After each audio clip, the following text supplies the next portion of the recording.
जरा उस समय की कल्पना करो जब समय ही नहीं था, न कोई जगह थी, न कोई पदार्थ, न ही प्रकाश। फिर लगभग 13.8 अरब साल पहले कुछ असाधारण हुआ।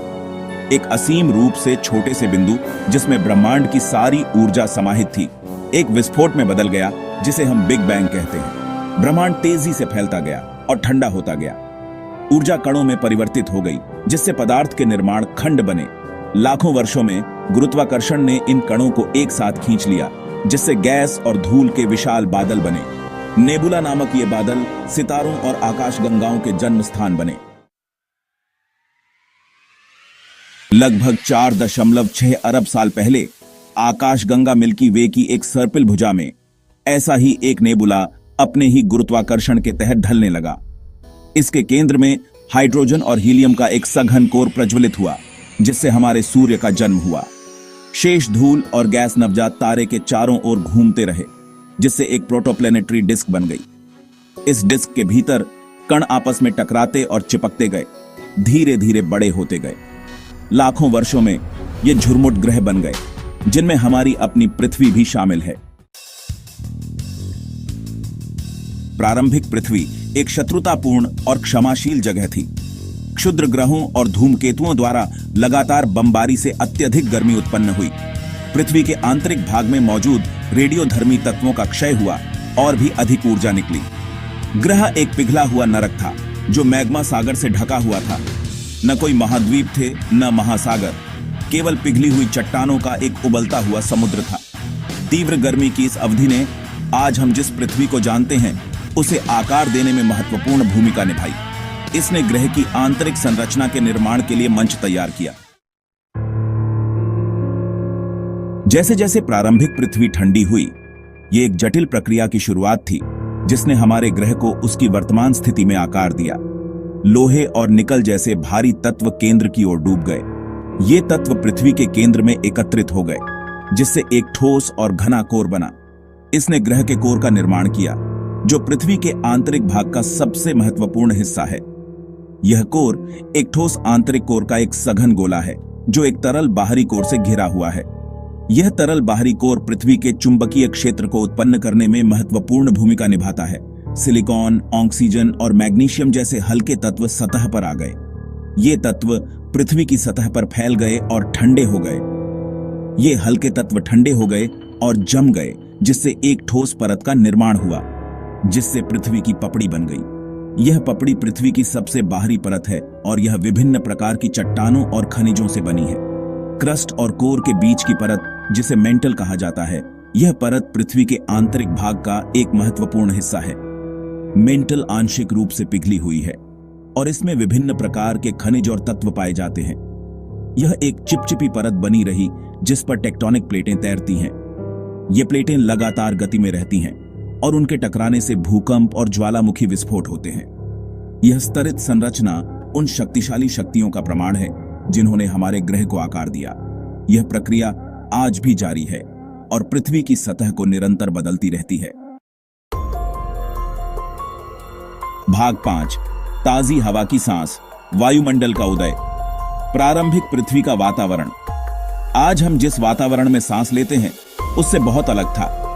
ग्रह के आंतरिक भाग में फंसी गैसें ज्वालामुखी विस्फोटों के माध्यम से निकलती थीं। जल वाष्प, कार्बन डाइऑक्साइड, नाइट्रोजन और मीथेन सहित इन गैसों ने एक घना आदिम वातावरण बनाया। इस प्रारंभिक वातावरण में मुक्त ऑक्सीजन की कमी थी, जो इसे जीवन के लिए विषाक्त बनाती है। जैसा कि हम जानते हैं, अरबों वर्षों में यह जहरीला वातावरण एक उल्लेखनीय परिवर्तन से गुजरेगा, जिससे जीवन के विकास का मार्ग प्रशस्त होगा।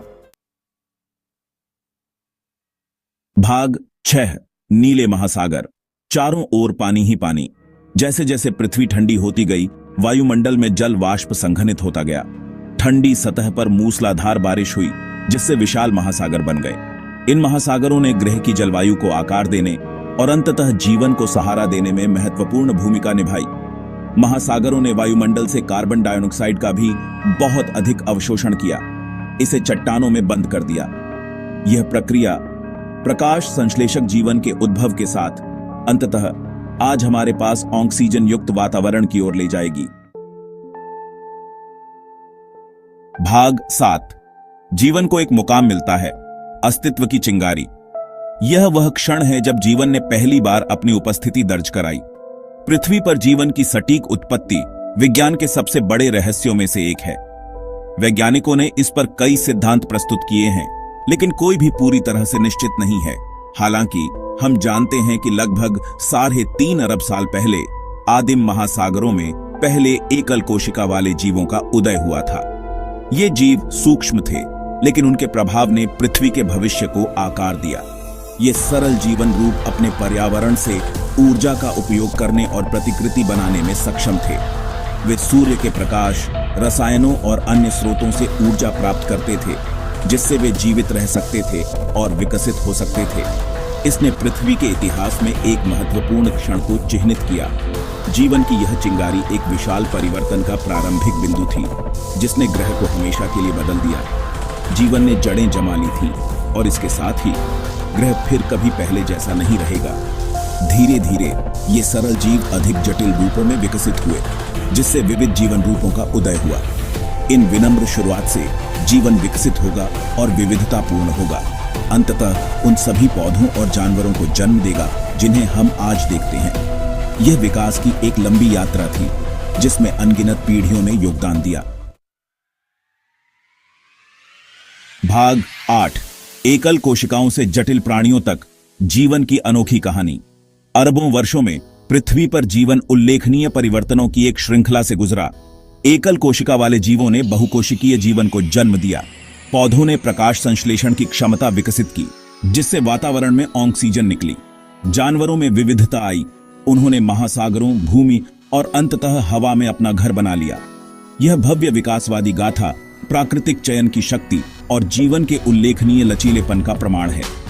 प्रत्येक प्रजाति, सबसे छोटे जीवाणु से लेकर सबसे बड़ी भेल तक, अरबों वर्षों के विकास का एक उत्पाद है, जिसे प्रकृति की शक्तियों द्वारा आकार दिया गया है। भाग 9, पृथ्वी के रहस्यों को उरावेलना ज्ञान की तलाश। यह एक अंतहीन यात्रा है जो हमें हर दिन नए रहस्यों और तथ्यों से रूबरू कराती है। पृथ्वी और जीवन की उत्पत्ति को समझना वैज्ञानिक खोज की यात्रा है। यह यात्रा हमें समय के आरंभ से लेकर आज तक की घटनाओं को समझने में मदद करती है। ग्रह के इतिहास को एक साथ जोड़ने के लिए भूवैज्ञानिक चट्टानों और जीवाश्मों का अध्ययन करते हैं। इन चट्टानों और जीवाश्मों में छिपे हुए संकेत हमें हमारे ग्रह के विकास की कहानी बताते हैं। हमारे सौर मंडल के निर्माण के बारे में जानने के लिए खगोलविद दूर के सितारों और ग्रहों का निरीक्षण करते हैं। ये अवलोकन हमें ब्रह्मांड के निर्माण और उसके विकास के बारे में महत्वपूर्ण जानकारी प्रदान करते हैं। विकास की प्रक्रियाओं को समझने के लिए जीव विज्ञानी जीवन की विविधता का अध्ययन करते हैं। वे विभिन्न प्रजातियों के बीच के संबंधों और उनके विकास के तरीकों को समझने की कोशिश करते हैं। सावधानीपूर्वक अवलोकन, प्रयोग और विश्लेषण के माध्यम से वैज्ञानिक हमारे ग्रह के अतीत के रहस्यों को उजागर करना जारी रखते हैं। यह प्रक्रिया हमें न केवल हमारे अतीत को समझने में मदद करती है, बल्कि हमारे भविष्य के लिए भी महत्वपूर्ण संकेत देती है। प्रत्येक नई खोज हमें विशाल ब्रह्मांड में अपने स्थान को समझने के करीब लाती है। यह ज्ञान हमें यह समझने में मदद करता है कि हम इस विशाल ब्रह्मांड में कैसे फिट होते हैं और हमारे अस्तित्व का क्या अर्थ है। भाग 10, एक हल्का नीला बिंदु, हमारा अनमोल नाजुक घर। अंतरिक्ष की विशालता से पृथ्वी एक हल्के नीले बिंदु के रूप में दिखाई देती है, जो विशाल ब्रह्मांडीय रेगिस्तान में जीवन का एक छोटा सा नखलिस्तान है। यह छवि हमारे ग्रह की विशिष्टता और नाजुकता की एक शक्तिशाली याद दिलाती है। पृथ्वी ब्रह्मांड का एकमात्र ज्ञात ग्रह है जहां जीवन है। वायुमंडल, पानी और तापमान के नाजुक संतुलन ने जीवन को अरबों वर्षों तक फलने फूलने दिया है। फिर भी यह नाजुक संतुलन मानवीय गतिविधियों से खतरे में है, जिससे हमारे ग्रह के घर की रक्षा करना पहले से कहीं अधिक महत्वपूर्ण हो गया है। भाग 11, हमारे ग्रह के संरक्षक, कार्यवाही हेतु आह्वान। हम एक उल्लेखनीय ग्रह विरासत के उत्तराधिकारी हैं, एक ऐसा ग्रह जो जीवन से भरपूर है और अरबों वर्षों की ब्रह्मांडीय और भूवैज्ञानिक प्रक्रियाओं द्वारा आकार दिया गया है। आने वाली पीढ़ियों के लिए इस विरासत की रक्षा करना हमारी जिम्मेदारी है। पृथ्वी की प्रणालियों की परस्पर